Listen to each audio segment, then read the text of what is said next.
But I'm here in Poland. Before the week is out, I'll travel to Munich in the coming days to bring a message on behalf of our president to the people of Poland and to freedom-loving people everywhere. And it's simply this: we are with you.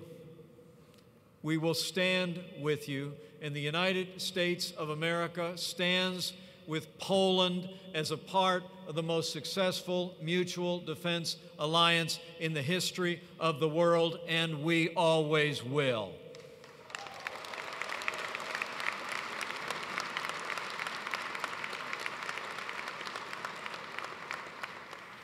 Under President Trump, the United States will always put the security and prosperity of America first, but as the President has made clear, and as all of you demonstrate each and every day, America first does not mean America alone. The United States will always stand with the people of Poland, just frankly as we've done through the long and storied history of friendship that ties our two nations together. It's remarkable to think our ancestors fought side by side in my nation's war for independence more than 2 centuries ago. To this day, the American people honor the sacrifice of Polish heroes who shed blood alongside American patriots in the cause of our freedom. Men like Thaddeus Kościuszko and Kazimierz Puławski. Last year marked the 100th anniversary of the rebirth of freedom here in Poland at the end of the First World War, and this year we celebrate 100 years of restored diplomatic ties between Poland and the United States of America. It is a century of bond and an unbreakable friendship.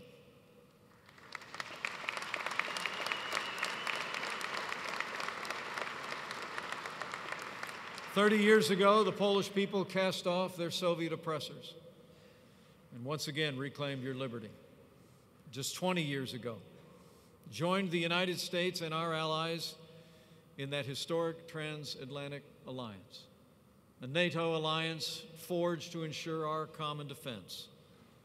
Nearly 2 years ago, President Trump stood in the heart of Warsaw, in Krasinski Square, and declared to the people of Poland and all of the world that the United States will continue to stand in his word and defend the priceless ties that bind us together as nations, as allies, and as a civilization. We will always stand with the Polish people for liberty, democracy, the rule of law, and the respect for the dignity of human life."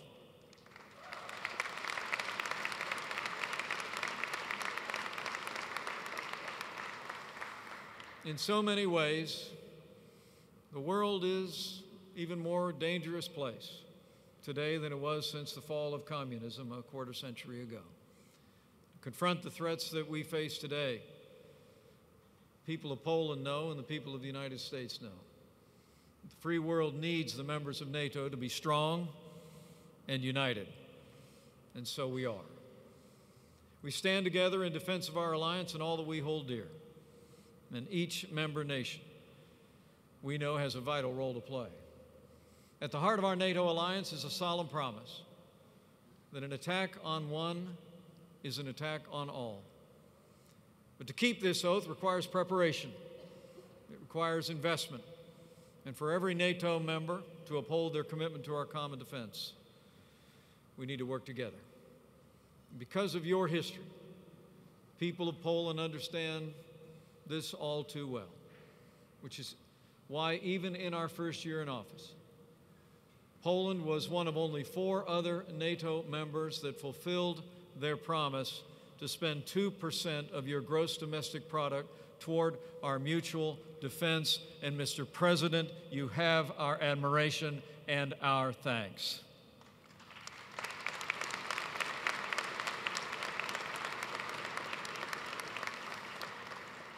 We thank you for your leadership.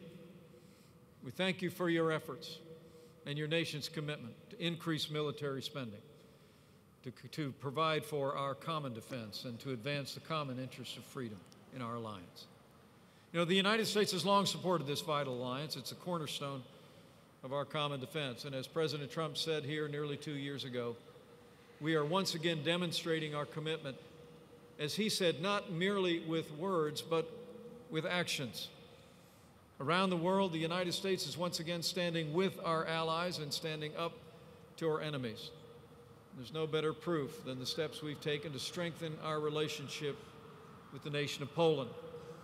Last September, President Trump and President Duda signed the joint declaration on strategic partnership to reaffirm our nation's ironclad commitment to our historic alliance.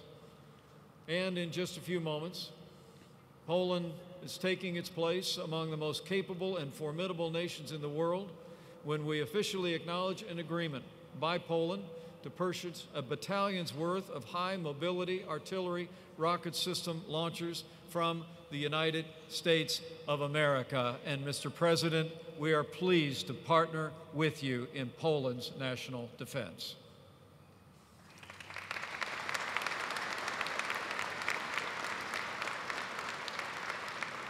Mr. President, because of your leadership, this new long-range precision fire system will provide a critical new capability to the Polish military.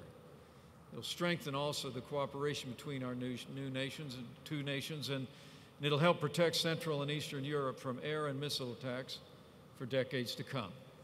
And we are grateful for your vision and your leadership in securing these resources. You know, no matter what threats the future may hold, all of you gathered here today, the armed forces of Poland, the armed forces of the United States, can be confident of this. The United States of America will never waver in our commitment to our common defense.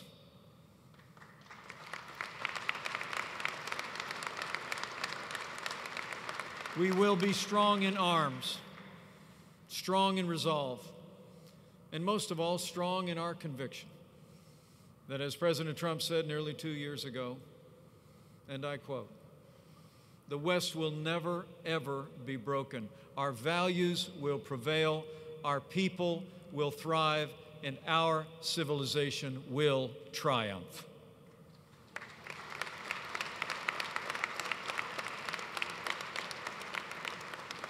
This is our cause. It's why NATO exists. It's why the United States stands shoulder to shoulder with Poland and the Polish people today and every day. And standing here today, looking out at all of you, I say with confidence, our combined military power is unmatched. Our strength of arms is unsurpassed. And I know our forces are ready to respond anytime, anywhere.